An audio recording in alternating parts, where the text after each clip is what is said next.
தமிழகத்தில் தொடர்ந்து இந்த கொரோனா பிரச்சனையில் தமிழக மக்கள் மீளாத சூழ்நிலையில் தவித்து கொண்டிருக்கிற இந்த வேளையில் பிஜேபியினுடைய மாநில தலைவர் எல் முருகன் அவர்கள் ஒரு அறிக்கையை விட்டிருக்கிறார்.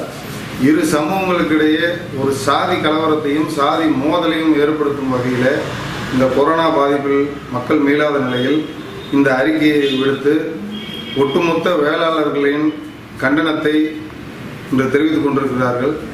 அந்த சூழலை உருவாக்கிய எல் முருகனை தமிழ்நாடு கொங்கு இளைஞர் பேரவை சார்பாகவும் 4 திசை வேளாளர் சங்கம் சார்பாகவும் மாநில கொங்கு வேளாளர் பேரவை சார்பாகவும் வன்மையாக கண்டிக்கின்றோம். கரூர் வஉசி பேரவை சார்பாகவும் வன்மையாக கண்டிக்கின்றோம். ஏனென்றால் ஏற்கனவே ஹன்சோர்மா குழு என்று ஒரு குழுவை அமைத்து அதில் 2 சமூகத்துக்குண்டான வரலாற்று ஆவணங்களை ஒப்படைக்க சொன்னார்கள். அதை நாங்கள் ஒப்படைத்திருக்கின்றோம். அந்த வரலாற்று ஆவணங்கள் படி வேளாளர் என்பது இந்த ஒட்டுமொத்த வேளாளருடைய சாதி பெயர். பிள்ளை, கவுண்டர், முதலியார், செட்டியார் என்பது பட்டம் மட்டுமே. வேளாளர் என்பதுதான் சமூகத்தினுடைய பெயர் என்று அதற்கான ஆவணங்களை நாங்கள் ஹன்சோர்மா குழுவிடம் ஒப்படைத்திருக்கின்றோம்.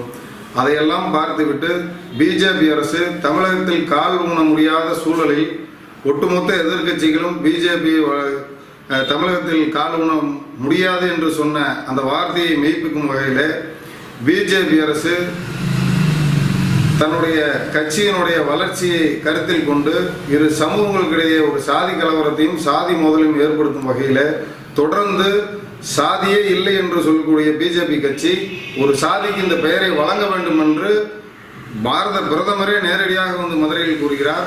உள்துறை அமைச்சர் அமித்ஷா வந்து கூறுகிறார். இப்பொழுது மாநில தலைவராக இருக்கக்கூடிய எல் கணேசனும் அதே வார்த்தையை கூறுகிறார். இவர்கள் வந்து இந்த கொரோனா பிரச்சனையில் அதற்கு மருந்து கண்டுபிடிக்கக்கூடிய வேலையை செய்யாமல் ஒரு சமூகத்திற்கு சண்டை வரும் வகையில் இருக்கக்கூடிய அந்த பெயர் பிரச்சனையை இப்பொழுது இழுத்து வருகிறார்கள். இது வந்து நம்ம வன்மையாக ஒட்டுமொத்த வேளாளரும் கண்டிக்கிறார்கள்.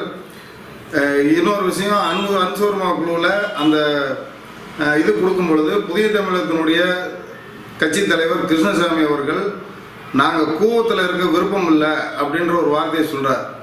கூவம் அப்படின்னா அவர் யாரை சொல்கிறாருன்னா தாழ்த்தப்பட்ட மக்கள், ஒடுக்கப்பட்ட மக்களாக இருக்கக்கூடியவங்க கூவத்தில் வாழ்கிற மாதிரி, அப்படி அவங்களோட எங்களால் வாழ முடியாது, எங்களை பட்டியலிருந்து வெளியில் அனுப்புங்க அப்படிங்கிற வார்த்தையை அத்தனை பத்திரிகையாளர் மத்தியில் பகிரங்கமாக சொன்னார். கூவத்திலிருந்து நாங்கள் வெளியில் வர விரும்புகிறோம் அப்படின்னு. அப்போ அந்த கூவம்னு அவர் சொன்னது யார்?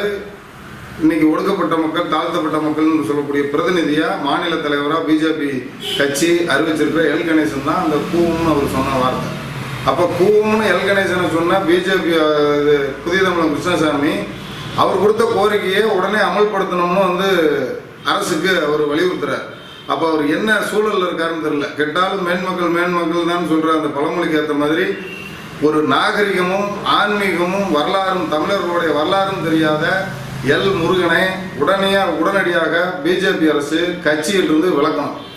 இல்லைன்னா ஒட்டுமொத்த பிஜேபியில் இருக்கிற ஒட்டுமொத்த வேளாளர்களும் கட்சியிலிருந்து விலகுவாங்க. இந்த சூழல் ஏற்படும்.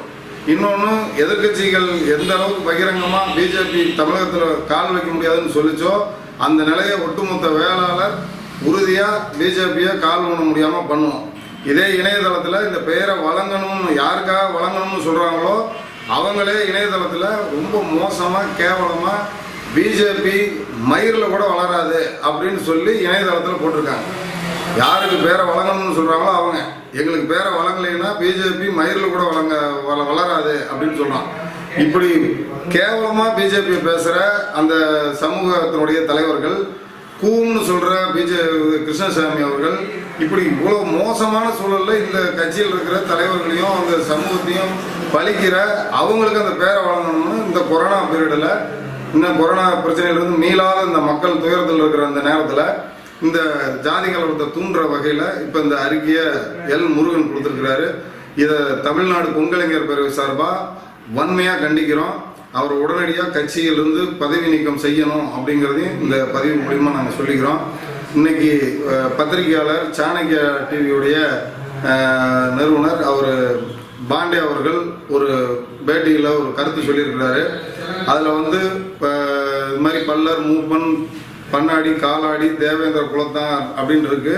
அதை ஒட்டுமொத்தமாக ஏழையும் சேர்த்து தேவேந்திர குலத்தார்னு கூட வச்சா அவங்களுக்கும் எந்த 2 சமூகங்களுக்கும் சண்டை இல்லாத ஒரு நேர்த்தியான ஒரு விஷயத்த செய்யலாம் அப்படின்னு ஒரு கருத்தை அவர் சொல்லியிருக்கிறாரு.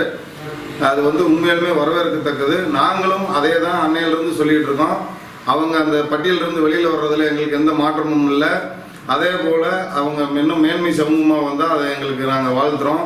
நாங்களே கூடணும்னு அதுக்காக போராடணும்னு நாங்கள் பல போராட்டங்களையும் பல இதிலையும் நாங்கள் சொல்லியிருக்கிறோம். எங்களுக்கு எதிரானவர்கள் அந்த சமூகம் கிடையாது.